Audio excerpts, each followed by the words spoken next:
thing? Do you want to do like a, say who it is before we start? Yeah, just introduce yourself. All right. Talk about you. All right, Tom. Excuse me. We know who you are, but go ahead and introduce yourself to me and maybe years of service. And... Okay, my name is Thomas Miller. Served on the Indianapolis Fire Department from May 27th, 1968 to December 1st of 2005. And retired as a captain. I was a captain when I retired. Tell us a little bit about where you were born, and if you're in Indianapolis, what side of town? Born here in Indianapolis, Indiana. My father was a Indianapolis firefighter. He was hired in March of 1931, and he died as a result of having a heart attack at the station in January of 1956.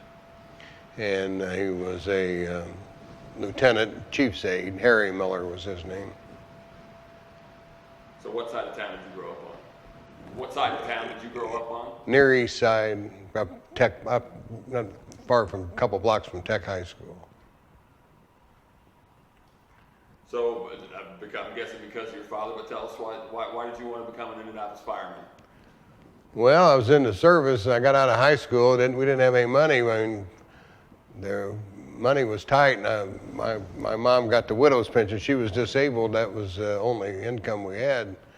And so that, plus bad grades, plus being a bad boy, I knew I was going to get drafted, so I joined the Navy. And then served 3 years, 1 month, and 3 days as a member of the USN, and went to Vietnam twice. And so when I got out, I went down to old headquarters at New York and Alabama, and some of my father's friends were around there, and I took an application, and they were just getting ready to start a process. And back then you went to school at night, and so I don't know how long it was, 6 weeks or something like that. And so then I got appointed the following May. That was in November and December of '67.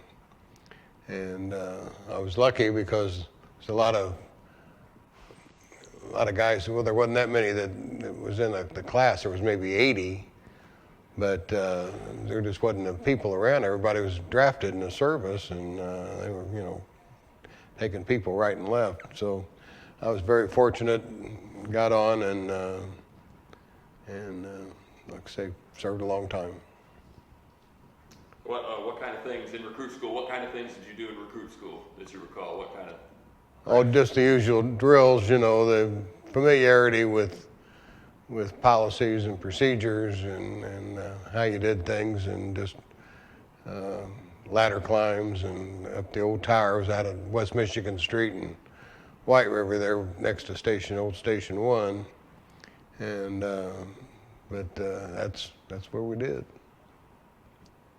Do you remember your first day on the street? And tell us a little bit about that. First day I went to Station 12. Actually, the captain who had been there on the B shift, his name was Denny Reno, whose son Doug was on the job. Great guy, wonderful guy, and I took his spot coming in there as a house sub. And in fact, Joe Webb, a firefighter's father, Hoy, was a firefighter there, was catching a seat. And first run was a suicide. And the guy had detached garage, and he had run the hose off the exhaust manifold and into the window. And I never will forget, his daughter was in the house, and she'd come home from school, high school, and found him. And she was screaming bloody murder, and I went, oh my Lord. But that was the first run I had. We had about 12s was a busy joint at that time. They were just starting to run EMS runs and stuff. And so Had a good time. Had 7 or 8 runs that day, I think. Any fires? You remember your first fire, first structure fire? You know, I do not remember the first structure. I wish I could, but I can't. The suicide sticks in my brain. I'm sure, as it would. And any fires in particular? Maybe not your first fire, but any fires jump out at you that you know? Oh, we had, yeah. I mean, just there's a lot of residence fires. I mean, and there was plenty of building structure fires too. You know, we had a lot. It seems like you'd think all the fires that all of us have encountered over the years, there wouldn't be many buildings left, but there is. So, but yeah, we like everybody got in some tight situations and stuff, but that happens. Unfortunately, we've lost far too many of our brothers over the years who've gotten killed, but that's part of the job. You mentioned being a house sub. Can you describe what it was like subbing when you were brand new? Did you just stay at one house? Did you bounce around? No, they moved you around. They there's stories I can't tell you, but no, it was fun. The guys were pretty nice. There was like any sub goes through. There's people that you like and people you don't like. Or get to know. Some people try to take advantage of subs or bully them or whatever. And I have a son that's on now. It's in his 3rd year, and I mean, he tells me some stories about his subbing experiences. So it still goes on. So. Tell us a little bit about somebody, people you looked up to in the job. You said people you like and don't like. Tell us about somebody you might have latched onto, liked while you were younger. Well, I saw one of the questions there was officers that you liked, and there was a guy that actually came to the 12s as a captain. His name was Bob Scheit, and he was one heck of a guy and a heck of a fire officer, a good guy, and a lieutenant that still comes to, he's 90 or 91 now, Harold Plummer. And he Potsy, and he was just one heck of a company officer, an engine officer. He was, back when I came on, nobody wore an SCBA. If you did, you were a real goofball, they'd say, amongst other things. And so we didn't wear them. But of course, graveyard's full of guys that didn't wear them, But it's. They were just a couple good company officers. I mean, there's others, but those guys jump out at me.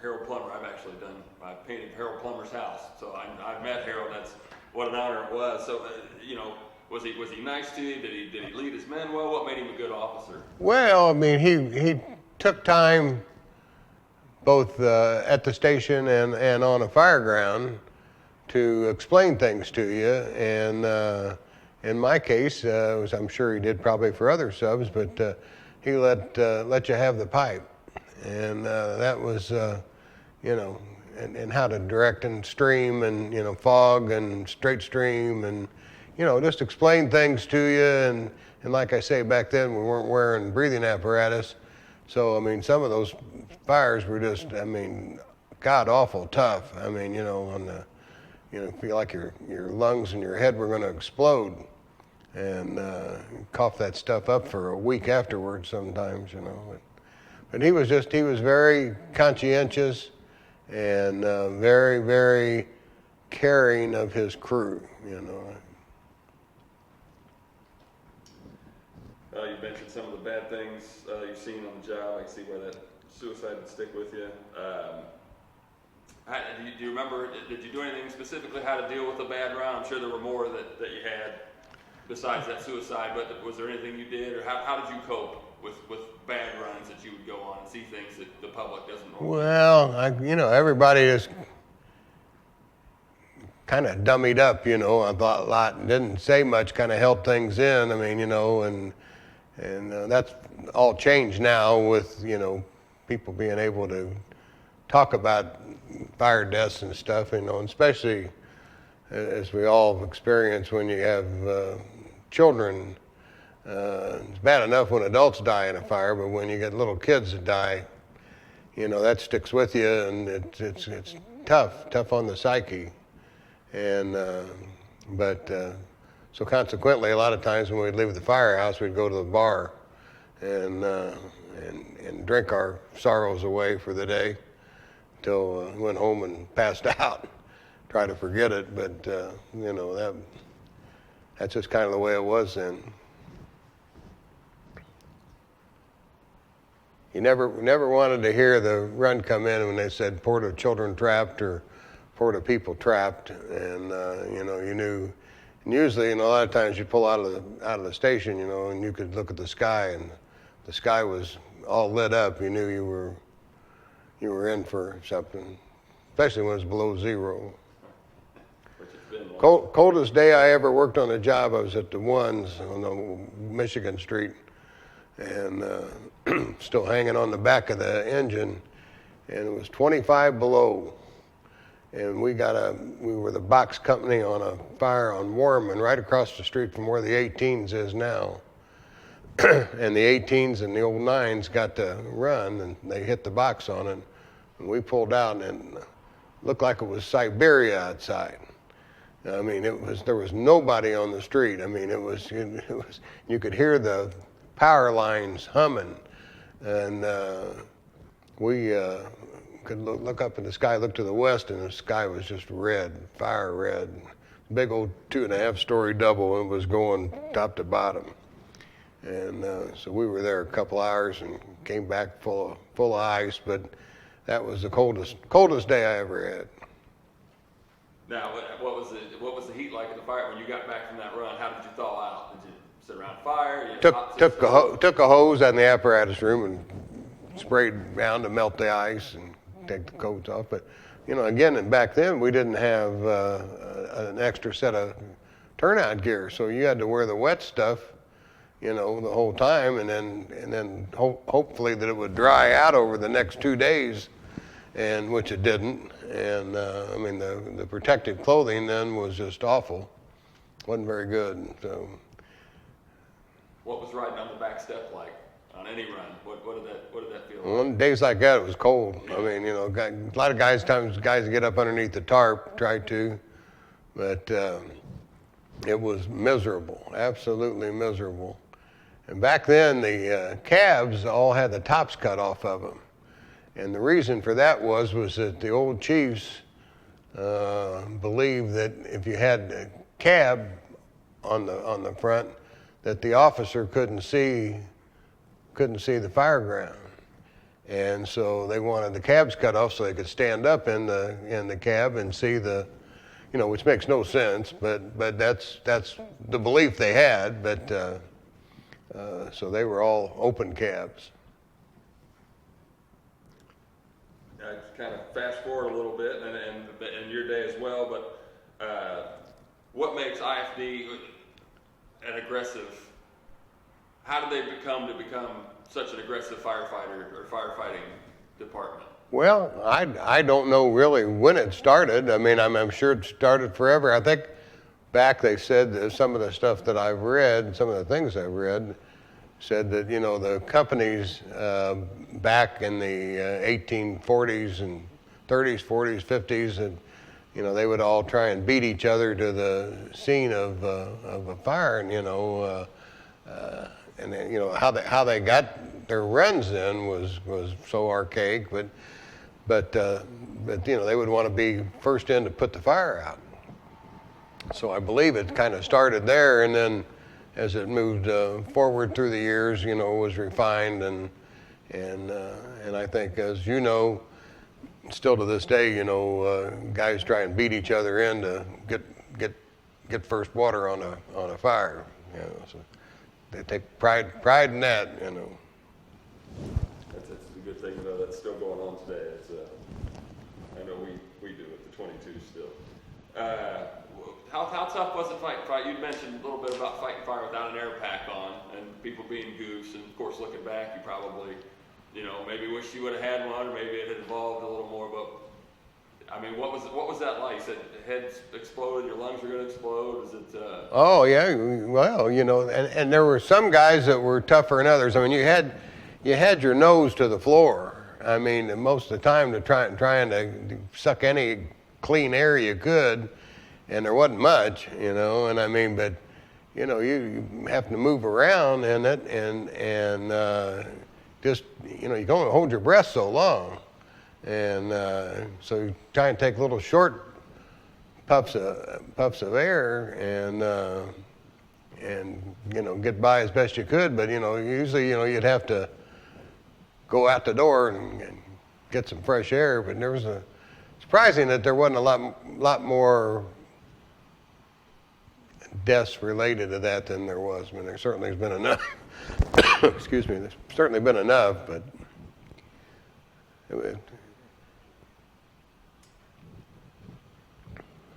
when guys started wearing SCBAs, when you know they had those old Chemox things that were, oh my God, they were terrible, and nobody wanted to wear those things. And but then when they got you know, regular SCBAs, demand type things, why it became a lot better. But I mean, to the point now where, I mean, I haven't tried one on in years, but I think today they're tremendously better than what it used to be.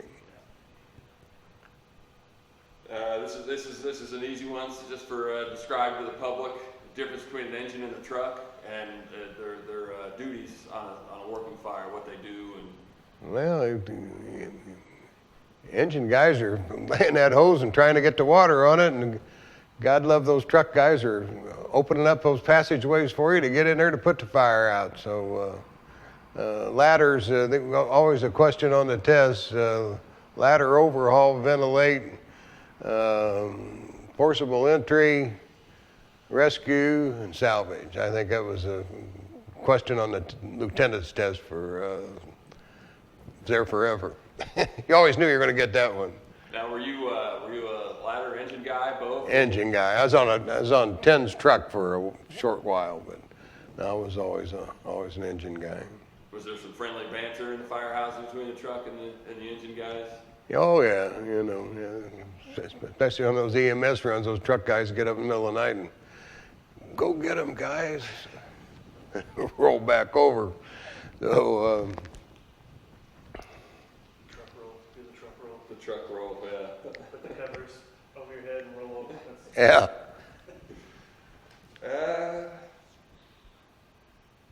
Tell us about downtime at the firehouse. You know, during your career, what'd you do to pass the time? Well, I've always been a reader. I was always usually had a book I was reading, and guys play cards. I mean, you know, used to play a lot of euchre and buck euchre, and some guys played pinochle and that, which I don't think that goes on much anymore today. Doesn't seem like the younger people today play cards like they did used to.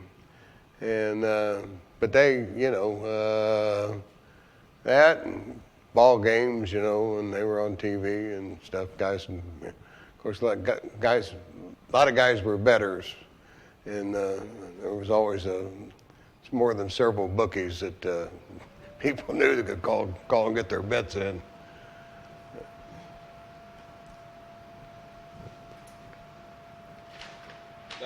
Okay, yeah. Tell us about. Were you a good cook? Tell us about meals at the firehouse. Did you enjoy cooking, or did you? Oh, I like it better when other people. Yeah, cooked? I like to cook. I never mind cooking. No, that's some guys have run from it, you know, but it's, you know, always a lot of fun. People appreciate your meals.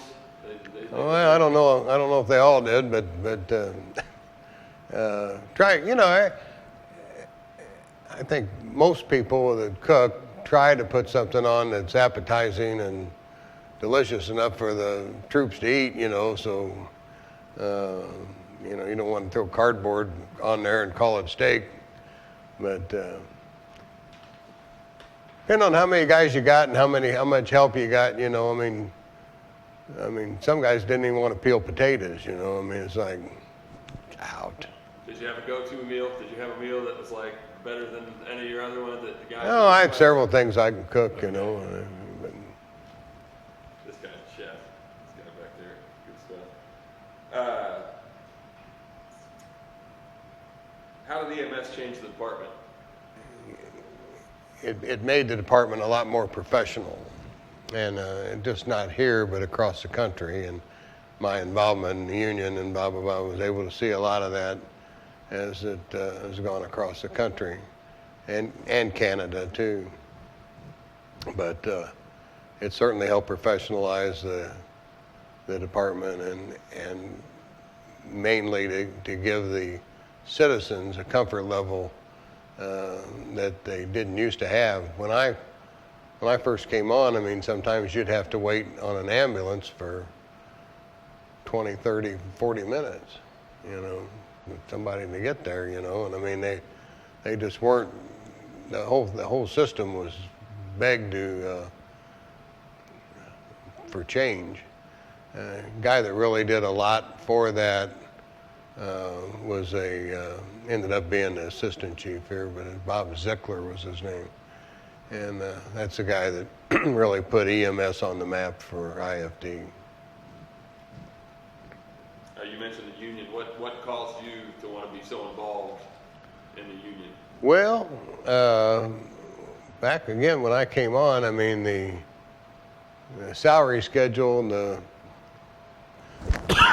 excuse me, the benefits and that were just not very much.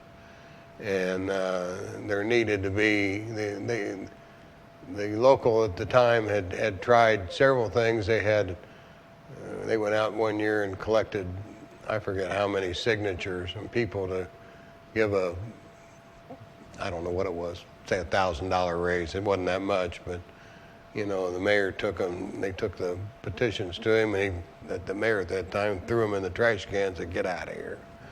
And so, you know, guys were PO'd. The equipment was bad. I mean, you know, we had 35, 40-year-old aerial trucks in service. You know, I mean, they didn't stress test anything. You know, the department was very lacking. It wasn't just IFD. I mean, it was a lot of departments in the state and across the country that were in the same boat.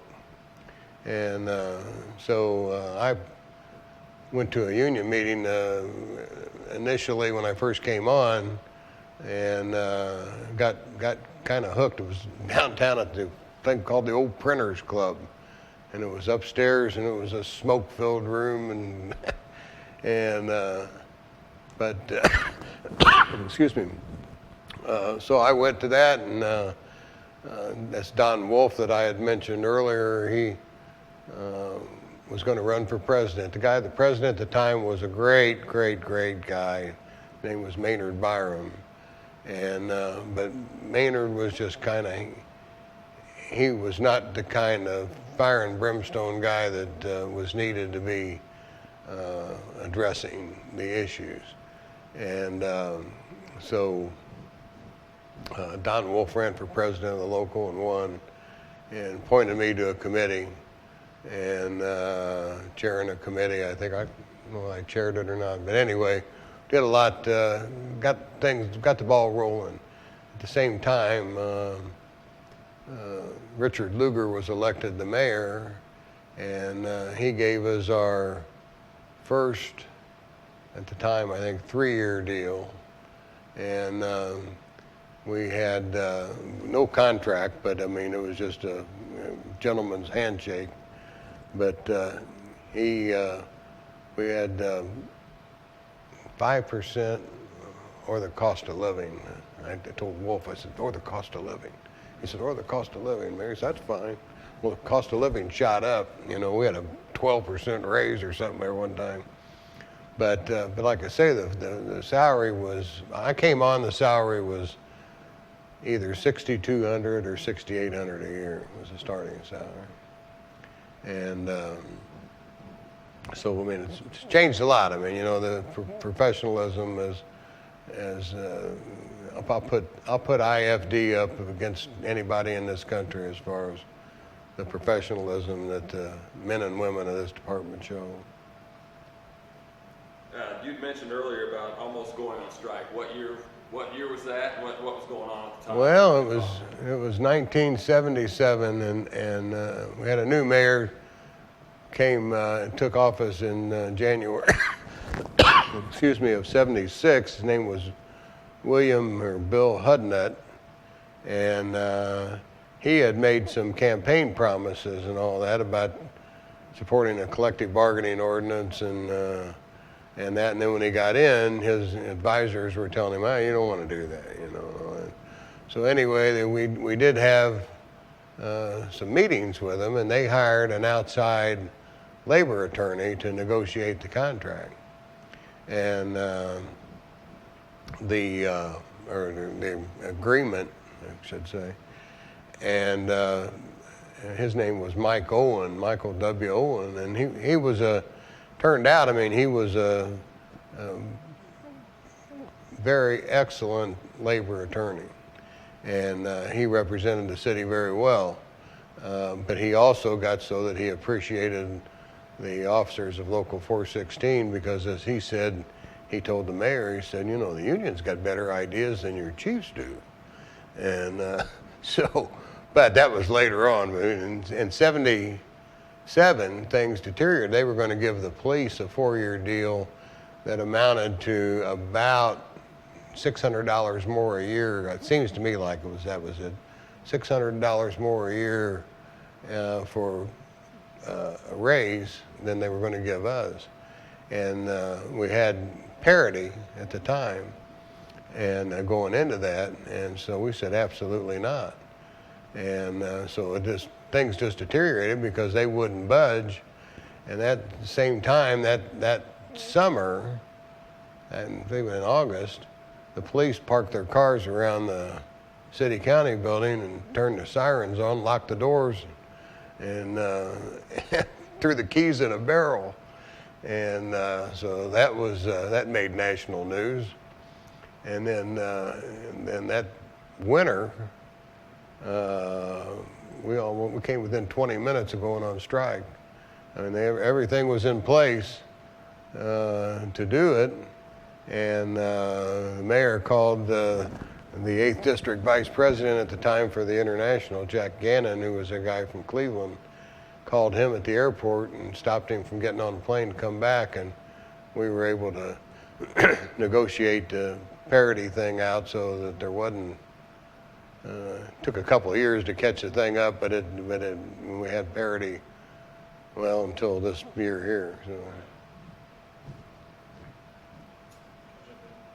Yeah, absolutely. Please do. I don't know, you probably know more about what percent, I've heard 100, our Indiana pension, the pension fund is 112% funded right now or something like that. It's about 100, I think it's 104. Can you just, with all Well, I was. struggling, can you, in answer to Jim? Yeah, talk to me, But can you describe what factors you think led to us being in such a great shape? Well, I lobbied and had the privilege, if you will, of lobbying at the State House for 30 plus years.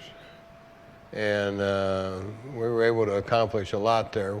One of the things I started lobbying, my first session was actually as a state president, was the 1978 session after the 77 acts had passed. And but I had developed over the years a great relationship with the chairman of the Senate Labor and Pension Committee. So, okay. Well, and I'll start by saying that the 77 acts happened as a result of discussion starting in the late 60s. They had the Indiana Chamber of Commerce had a study commissioned to look at the unfunded liability of public employee pensions. And they looked at police and fire, they looked at just regular, what's called regular PERF, it's different now, but just for the average worker in government, teachers' pensions and the like. And the police and fire pension, they said if by, I think it was 1995 or 2000 or something, the unfunded, without something being done, the unfunded liability was going to be like $15 billion and on the pension. So naturally, that caused a lot of consternation amongst the rank and file firefighters and police officers in the state who did not know, because there were different systems bandied about. You know, every legislator had their ideas for what would be a good idea for a pension system, you know. And as it turned out, they drew up some different ones, and I mean had these different hearings, and came about in the 77 Acts, changed the system a little bit. Well, really quite a bit. Originally, there was the 1905 Fire Pension Act, and that came as a result of more than several years later of the Bowen Merrill fire that happened, where 13 or 14 firefighters got killed over on Washington Street. And there was no pension system for the widows and children at that time, and they tried to raise money for them, blah, blah, blah, blah. But the 1905 Act. In 1937, right in the middle of the Depression, they had pension reform. And the pension system at that time called for 25 years of service and being 50 years of age to collect. But there was only a 3% contribution, and the original 1905 Acts had been funded by a mill tax. But that mill tax was removed in 37, and they put it on as a pay-as-you-go basis. Of course, the salary then, I think my dad came on in 31, the salary was like either $1,000 or $1,100 a year. And so in 37, like I say, they had pension reform. Well, like I say, they looked at the unfunded liability, and they just sent shivers down the spines of people all across the state, you know. I mean, and everybody had seemed like a vested interest of one form or another in it, whether you were a firefighter or a cop or a mayor or city councilor somewhere, you know. I mean, looking at budgets and that, and we're a lot more learned today about those things than we were back then. But now, when they did the 77 Act, they allowed for 20-year retirement, but you had to be 55 to collect any benefits and regular benefits. And there was a disability course section in there also. So the good thing about that pension system was that they had about a 20-year period, and outside of only a few disabilities, there were no regular retirements. So the fund was able to grow, and really without being touched hardly. And that's what's made it today. Now, we did lower the age from 55 to 52. As I was telling somebody the other day that you can, when you're 30, looking at 55 or 52 looks like an eternity. But if you're 65 or 70, looking back, well, I wish I could get there again. But anyway, that is how, one of the ways that fund has become so solvent. And I just might tell you that there are, in fact, there's a proposal that Tom Hannafy was explaining to me. This bill that's in the Senate now is, somebody 50 years from now, when you're looking at this, that's a bad bill. It's a bad bill. You don't want to screw with this thing, because there's people over there in that General Assembly who would like nothing better than to put everybody under a defined contribution plan, which is a lot less money than what a defined benefit plan is. And there's a lot of people out here in this state and in this country that don't have pensions at all. And when you're looking at fire and police pensions, it's pretty expensive, very expensive. And so I hope that answers the question a little bit. But and a lot of these places, Illinois is upside down as an example. They are totally upside down on their pensions. They give money away. I forget what they say. They're $75 billion is what their liability is. How in the world are they going to ever make that up?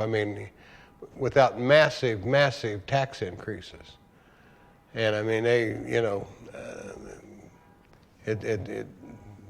these people have managed to do that. In our situation here, and there's some tweaks that have to happen in that 77 Acts, I believe. You got a lot of people that are trying to take advantage of disability, because in 1990 we went. I'll explain that too.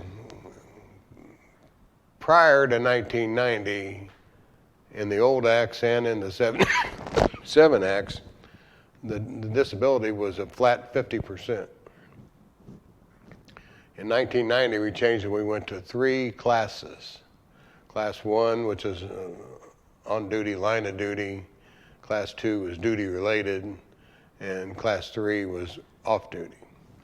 Class 3 being lower than what, the on duty one is a minimum of 55%, and that's tax free.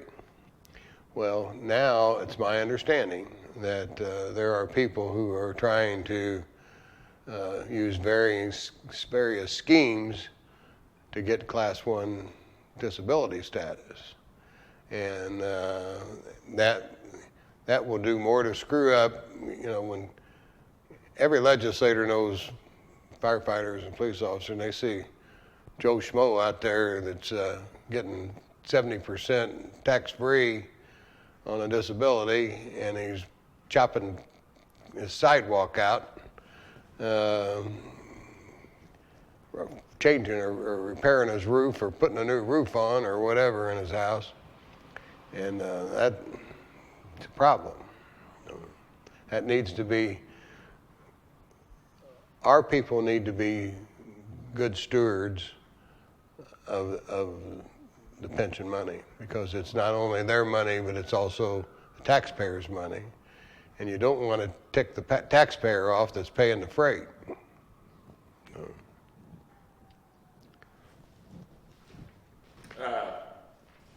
Before we went on, started filming, you asked for me to ask you about how overtime came about.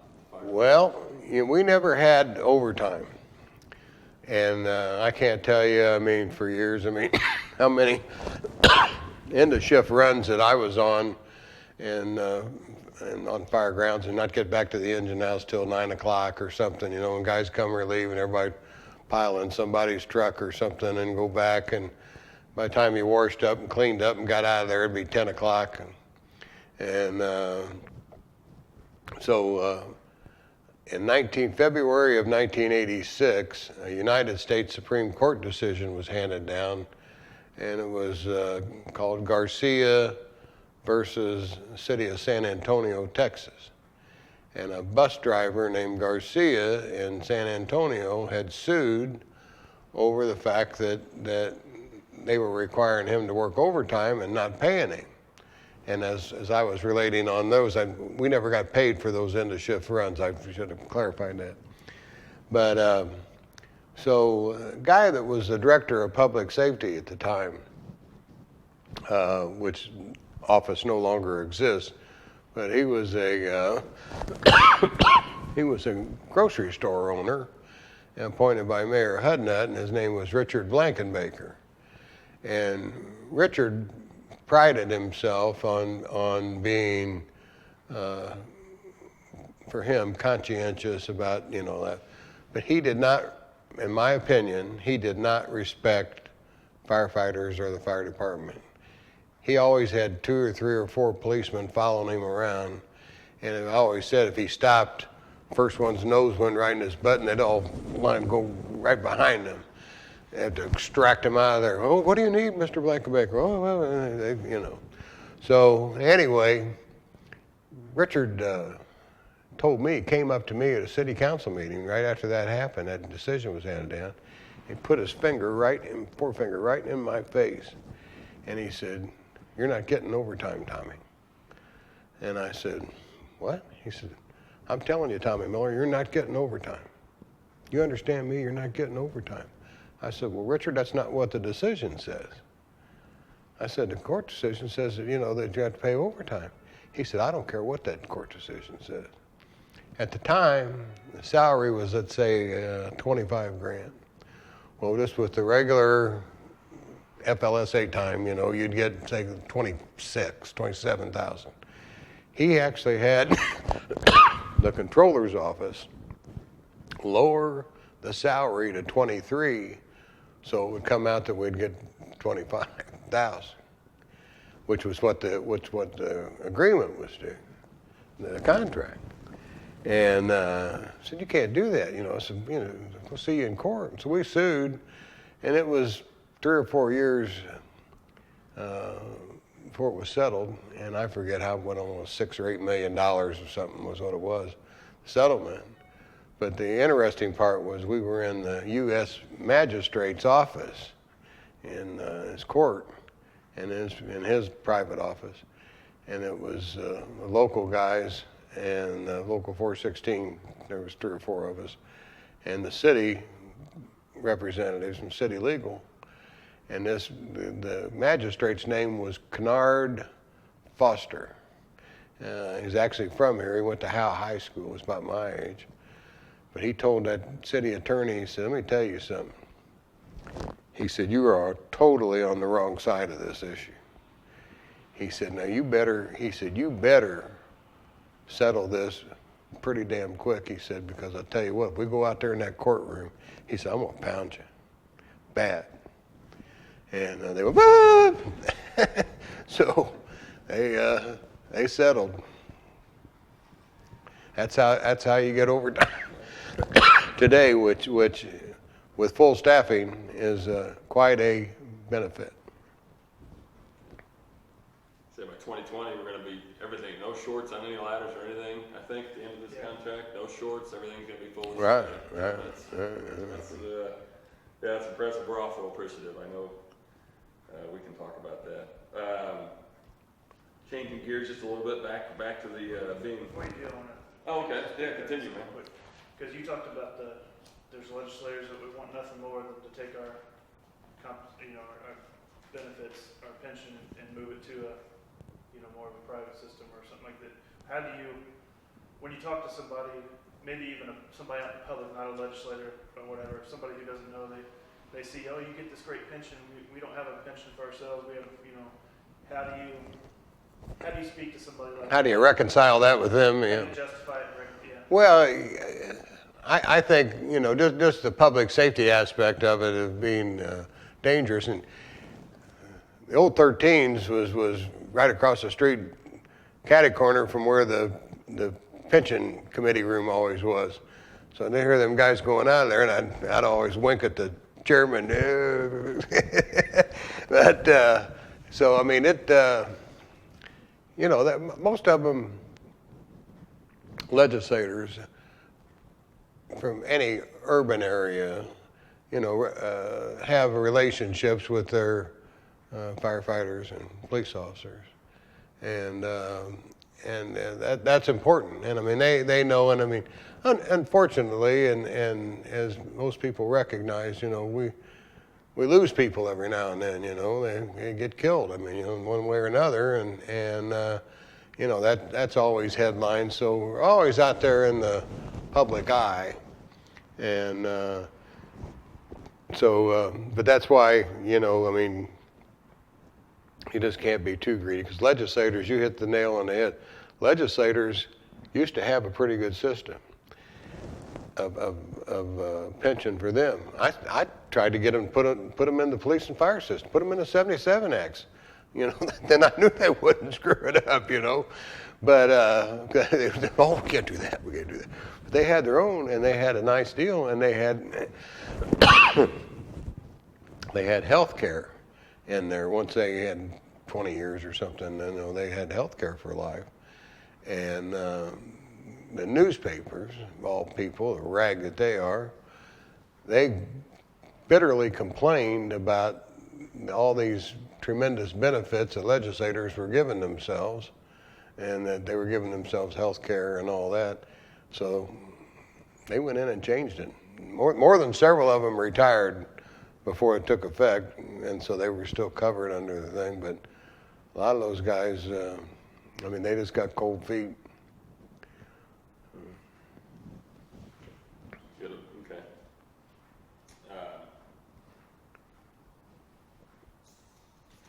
You've touched on a lot of this stuff. Tell us, were you ever involved in a successful rescue, pulling anybody out of the? Oh yeah. What was that like? Who were you with? What company? What? Oh, I've several. I've in my career. I've got, I don't know, stations. I was at different ones. I got promoted, but it's always rewarding.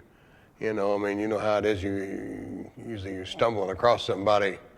It's pitch black, and finding, especially like I said, the kids are the ones that really grab you, tug at your heart the most.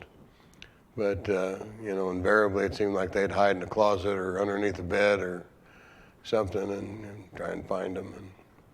But no, I've had several successes of being on runs where we pulled kids, adults out, and of course been on a lot of them where we lost them. So. What do you miss most about the job? What do I miss? Yeah.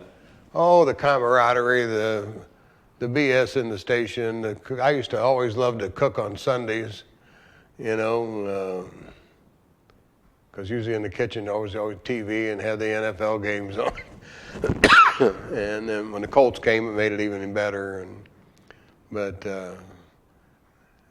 miss that, I don't miss the EMS runs.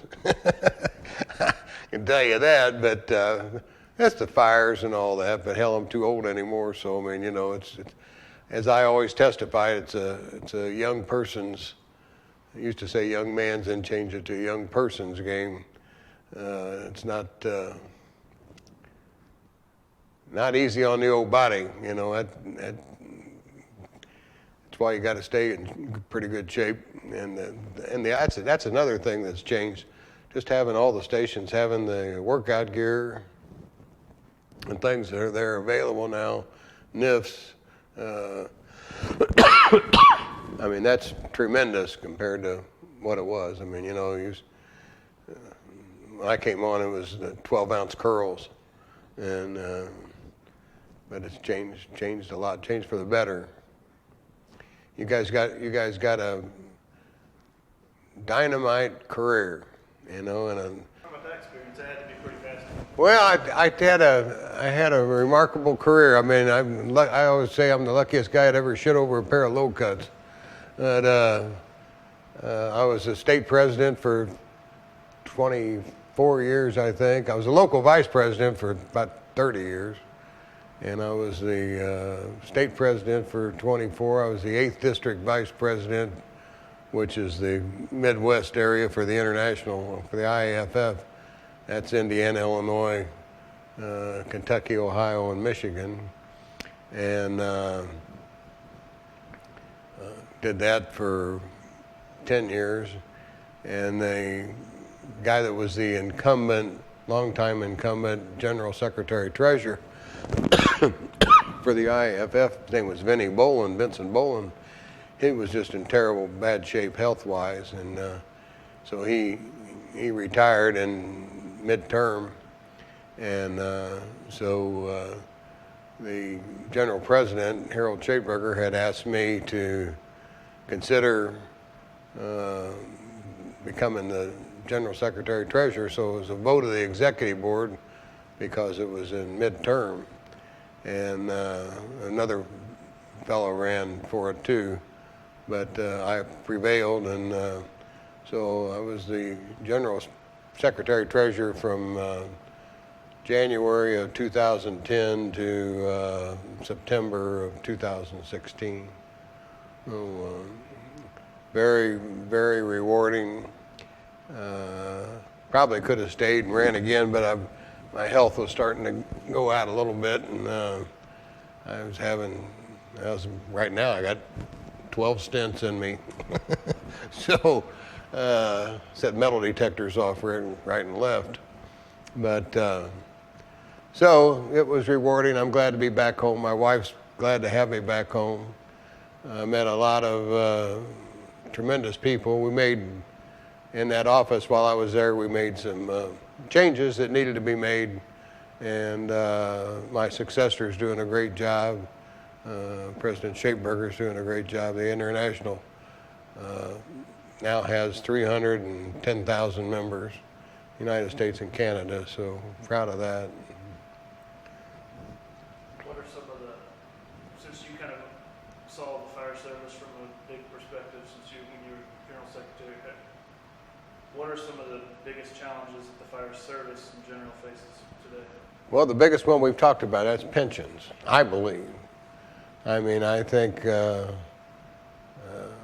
if they don't get a handle on that around around the country, they're really, really asking for trouble. Like I pointed out, Illinois, they just have to. These unfunded liability and these unfunded mandates that these guys do. I mean, it's not usually a we thing; it's a me thing. Somebody driving this bill that's in the legislature now. Brother Hannafy told me that this has been driven by a Terre Haute police officer who got his senator from Terre Haute, a guy named Ford, I don't know him, to have this bill drawn up and introduced. And it's for him.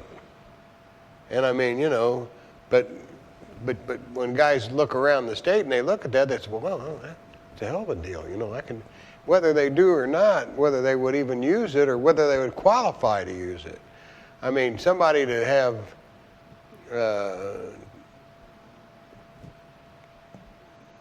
75%, is that what it goes to or something? But at 28 years, I mean, you'd have to come on when you were 22. Well, not many people come on at that early age, you know? I mean, because the hiring age cannot have reached your 36th birthday. I'll tell you that story in a second too. That's a good one.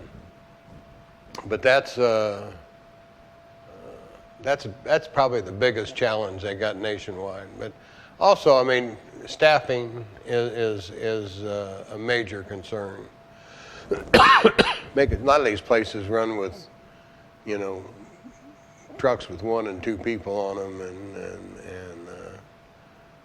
just, you know, that's a big issue with. I'll tell you about the what was I going to tell you about the 30 coming on, or no later than older. 36 years old, yeah.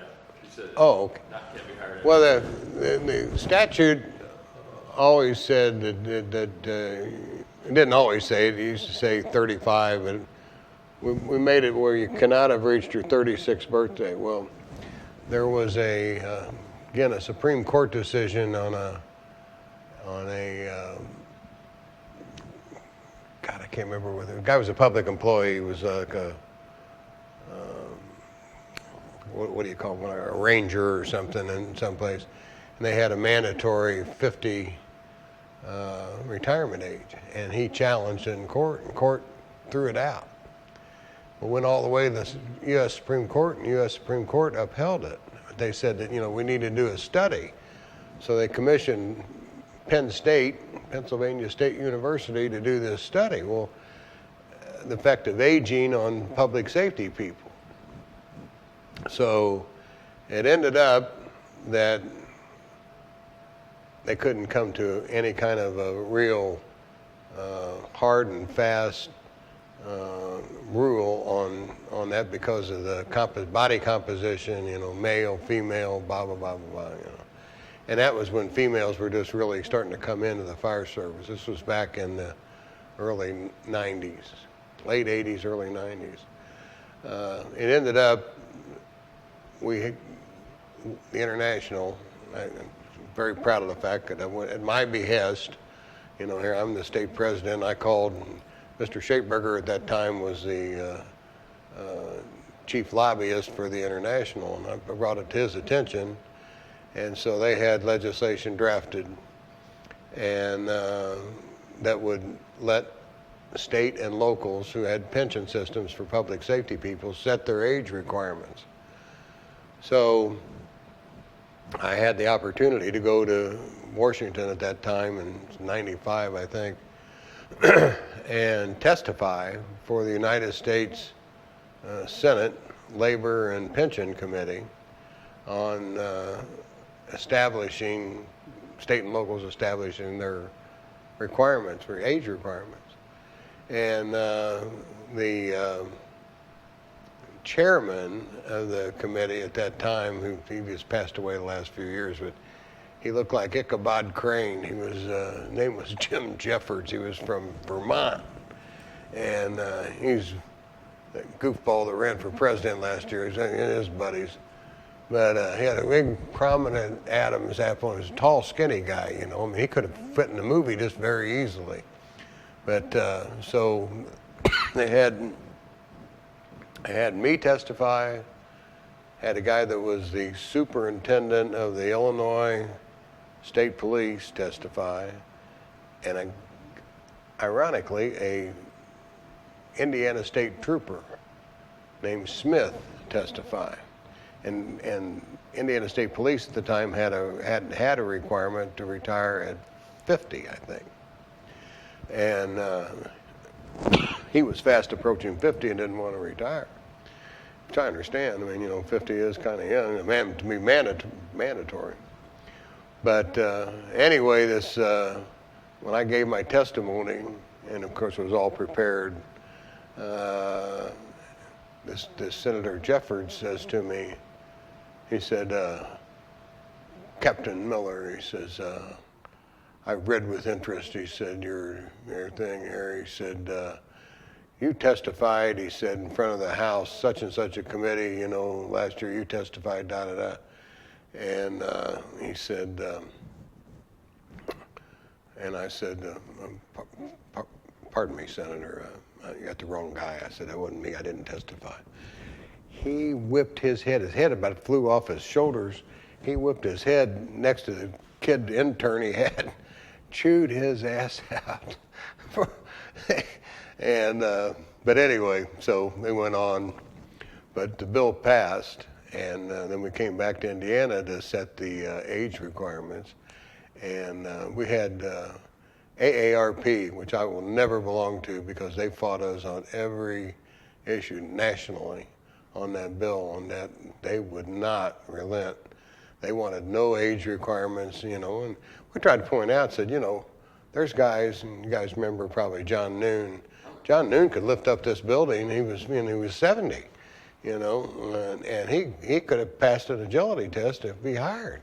Blow the pension systems up, you start hiring people, you have to have some requirements, and it's mainly because of the pension systems. Not that there's no guys that couldn't do the job or women that couldn't do the job. It's, that's what it was about. But so we reestablished them. But there actually was a gap between the time that Supreme Court decision came down and we reenacted it, and it was about a couple, 2 or 3 years. And so there were people who exceeded 36 years of age who were hired on, in fact, one of them was, God, I can't think of his name. They called him Major. He was the guy that in the Army. Denny Dresch. He was one of them. But around the state that there was more than several that were hired. What are your thoughts on the the cancer and the fire service issue that's pretty hot right now? Well, I think it's pretty hard to define, but I mean the exposures that are there today are can really screw you up, and they're and I'm sure they will refine it to make sure. I never thought it was right that the guy that smoked 3 packs of Cools a day and got lung cancer could attribute that to being a firefighter. And so, I mean, I think you gotta be practical and realistic about how that's approached. But I mean, again, you will have people abuse the thing if they can. No. Well, I'm just real quick, just kind of changing total gears. Be kind of introspective now. What are your feelings towards this department? What it did for you? And also, what's your feelings towards the department? What it did for you? And then what do you feel like your legacy is to this department? Kind of a twofold thing. Well, kind of getting into the emotions. This department gave my father, my mother, several uncles and cousins and stuff that have been on this job,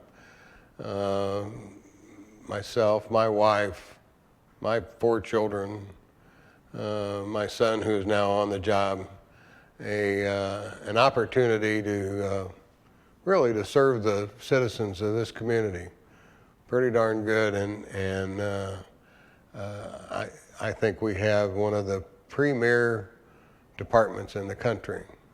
And as I said, being with the International, I mean, I got around to a lot of them and been around a lot of guys and heard a lot of stories. But I think that we could put IFD up against anybody. Day in, day out, our people don't have things where you would be time to put out a fire or something like that, but I think if they had that anymore, we would be right there at the top of being able to do both fire and EMS. We've got some tremendous medics. And I might point out, I know a little bit about that because my wife was a paramedic for 35 years for Wishart, and she's been retired 5 years now, and enjoying every minute of it. She was on Medic 20, which was she was there the second busiest medic in the city, and but legacy, I think it's tremendous for I'm so happy to see guys like you guys getting involved and doing the things. I mean, I talk to Hannafy regularly about legislation and about ideas or legislators and all that. There's so many of them have changed since I was around. When the 7 years or so I was in Washington was lost a lot of contact with people just not being around. But every firefighter ought to go over to that General Assembly and see how it works. They really should see how it works because it's important to know. They ought to get the handbook out. I don't know if they're still giving them out or not, but the handbook's about read what your pension system is, and know what it's about and be proud of it. Because like I say, there's a lot of people that don't have pension systems, and there's I'll tell you one more, go back and I'll tell you one more pension story.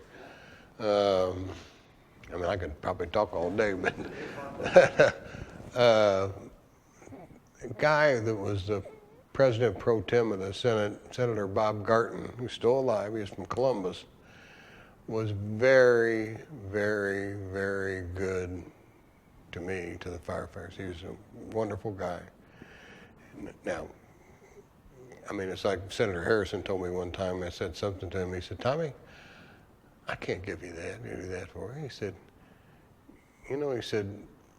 I like you. He said, I want to see you come back next year, so you put that in again and again, so you come back. So, but I mean, those guys were good to us, and they, like I say, the guy, this Bob Garton, got beat in the primary, low voter turnout about 8 years ago, and he got knocked off. And the guy that beat him is a money manager guy. And he came in there and firing right away on going to defined contribution plans. So naturally his firm could, try to get some of that money. So Tom asked me to, I was home one weekend, he asked me to go down to Columbus and meet this guy. And before session started, and so Tom and Leo Blackwell, the lobbyist for the FOP, and I went down there and met this Senator Walker and explained to him, the system, what we had done to enhance it, and that we were very good at policing this ourselves, whether we were or not. We weren't going to tell him anything different. But, and then a couple years ago, they had a hearing on changing some of that stuff around, and Tom orchestrated a beauty of a hearing. I tested. I cleaned up. I brought a historical perspective. What it was, Garton and anyway, the hearing later when we had,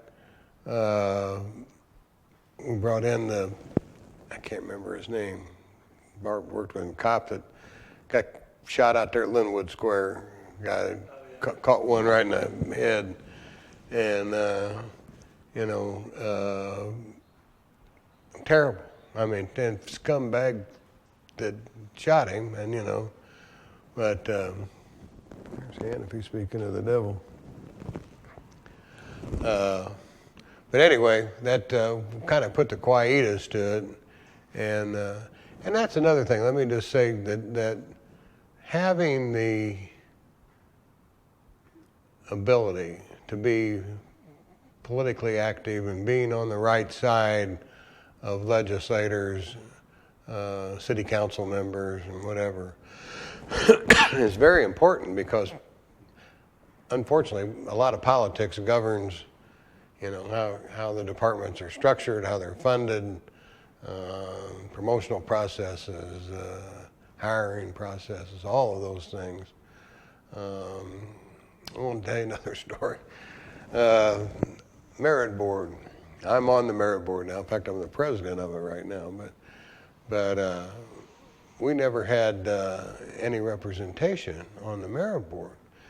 And I had asked, going back to Richard Blankenbaker, several times. We had a chief at the time, and Louis Deslin, who Mike Shank was president of the local, I was vice president. We were going to kill him a couple of times. And I mean, I went to high school with him, for Christ's sakes, at Cathedral. He was a year ahead of me. And I've known him forever. And but he just had his way or the highway.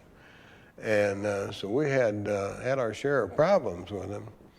And so I'd asked, he had a promotional process going, and there are never many complaints about the hiring process, but it's mostly about the promotional process, because it depends on whose ox is getting gored as to how they line up.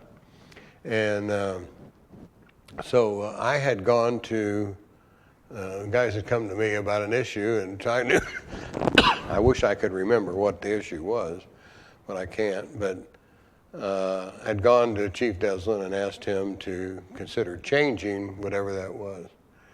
And he said, no, I'm not going to do that. And so I went to Blankenbaker, the director. I said, Richard, I want you to tell Chief Deslin, we need this changed. He said, I'm not going to do that. And I said, well, then I want to appear before the merit board. He said, you can't do that. I said, can't do what? He said, appear before the merit board. I said, is that a public board? He said, appointed by the mayor? And he said, yeah. I said, then I can appear before it. I said, you go ask that brain trust you got in city legal if I'm allowed to speak in front of that merit board. So he comes back to me and said, well, you can talk to him. Yeah. So I go into the merit board meeting. So there's a guy that was in the General Assembly who was an Indianapolis police officer named Jack Cotty, who later became the sheriff. And great guy. And Jack got it. He understood. So I went to Jack. I said, Jack, and he carried a lot of stuff for us. I said, Jack, the issue. And I told him what I just told you. And he said, well, let's go down to LSA, Legislative Services. So we went down. It just so happened that we had a bill going through that was on an Evansville merit system issue, which I won't go into, but the bill was about this thick. And so we drafted up an amendment. Well, the guy that was the Speaker of the House at the time, his name was Bob Daley from Muncie, and Bob really liked me. He was a great guy. His downfall was that he was so anti-lottery that it got him beat. And the reason he was anti-lottery was because his father was a gambler and he was impoverished as a kid. And his dad spent all their money on gambling and booze. And so, I mean, he would not allow even a vote on the lottery. And a guy beat him, ended up being a good friend of mine, Mark Carmichael, beat him, the teacher. Anyway, so we went down and had that amendment drawn up, and the last night for second readings amendments in the House, it's like Cotty had that amendment ready to go. It's in the basket up next to the Speaker. I had gone in and seen Bob Daley and told him what the deal was, and he held that thing. It's about 11:45 at night. Midnight, no more second readings. So everybody's gone. I'm the only one out in the hall in front of the House. And I looked, I could see him. He looked right at me, and I gave him the old high sign. He reached in that basket, called that bill down, said, hey, Representative Cotty. Cotty went up and spoke on it and took it on a voice vote and slammed it right in that bill that gave us representation on the merit board, that gave active firefighters and police officers the right to elect 1/3 of the composition of the merit board. And goes to the Senate, goes to Labor and Pensions, and I had tipped off my buddy Joe Harrison. Well, lo and behold, who sits on that committee but Blankenbaker's wife, Virginia? Well, she never read that bill. So that bill went in there, passed, governor signed it. So I'm back, I was a lieutenant at the 20s. And phone rings one day about 2 weeks after the session ended. And the guy said, your ears burning? I said, no, why? He said, well, they just found that section on that merit board stuff you put in that bill. He said, Blankenbaker's up here, and he prided himself that he didn't curse or swear or anything. They said he was mofoing and GDing and everything else. Tommy Miller, that son of a bitch. But then he had the audacity to tell me, because I'd asked him to, one of the first guys we elected was a guy who was a friend of mine named Mike Pitts. And Chief Dick Harding was a retired training guy, was the other one we elected. And but he said, well, I could have appointed that Pitts guy for you. I said, I asked you about 10 times. Sorry. And anyway, so that's how we got representation on the merit board.